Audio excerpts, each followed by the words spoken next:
కోరిక నుంచి నాశనం వరకు శ్రీకృష్ణుడు అర్జునునికి చెప్పిన రహస్యం.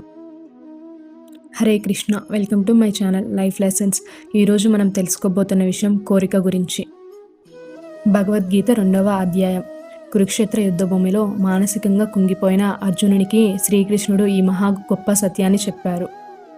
కురుక్షేత్ర యుద్ధభూమిలో అర్జునుడు గందరగోళంలో నిలబడ్డాడు. తన మనసు బలహీనమైపోయింది. అప్పుడు శ్రీకృష్ణుడు అతనికి ఒక మహారహస్యం చెప్పారు. మనిషి ఒక్కసారిగా కూలిపోడు అర్జున. అతని నాశనం నెమ్మదిగా మొదలవుతుంది. ఒక చిన్న కోరికతో. విషయాల గురించి ఎక్కువగా ఆలోచిస్తే ఆసక్తి పడుతుంది.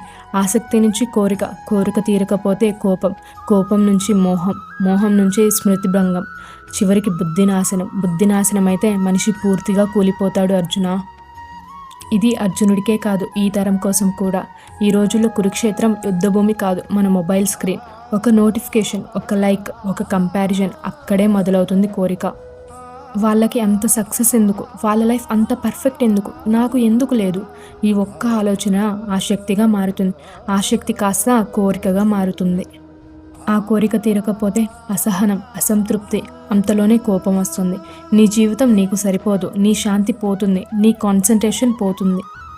ఇది సోషల్ మీడియా గురించి మాత్రమే కాదు, పొజిషన్ గురించి, మనీ గురించి, రిలేషన్షిప్ గురించి, స్టేటస్ గురించి, కంపారిజన్. అదే ఈ తరం మోహం. శ్రీకృష్ణుడు అర్జునుడికి చెప్పింది యుద్ధం గురించి కాదు, మనస్సు గురించి.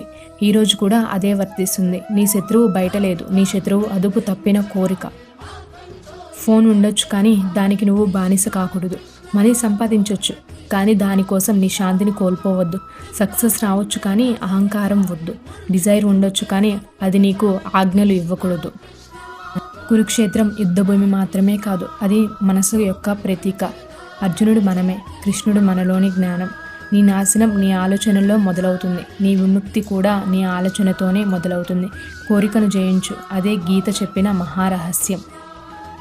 ఒక చిన్న ప్రశ్న, నీ కోరికను నీవు నియంత్రిస్తున్నావా లేక అది నిన్ను నియంత్రిస్తున్నదా?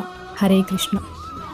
ఈ వీడియో మీకు యూజ్ అయితే ప్లీజ్ సబ్స్క్రైబ్, అలాగే లైక్ అండ్ షేర్ చేయండి. Thank you.